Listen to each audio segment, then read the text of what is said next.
oggi abbiamo fatto un piccolo laboratorio che parlava del metodo di studio, come studiare in un modo che mi è piaciuto molto. Studiare può anche essere divertente, imparando come si possono memorizzare le parole, facendo delle frasi, delle filastrocche. Oggi abbiamo fatto un laboratorio sul metodo di studio con le quarte elementari della scuola Foscolo.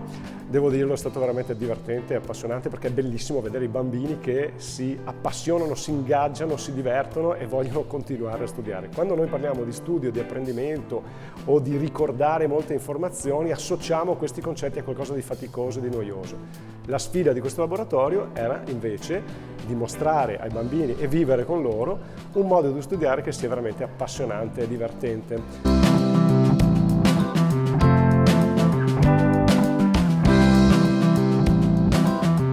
Abbiamo trovato il metodo migliore per studiare, partendo da dire che era impossibile e poi è finito che ho capito che è molto facile usando delle tecniche.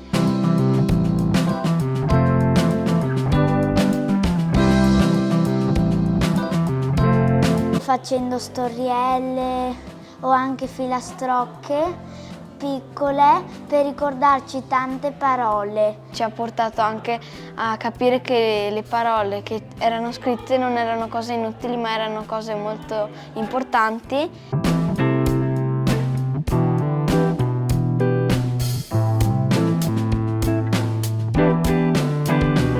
Si può studiare divertendosi. L'abbiamo fatto insegnando loro alcune tecniche e poi facendoli provare, giocare, fino a quando loro stessi si sono stupiti al punto che qualcuno ha perfino continuato l'esperienza in ricreazione.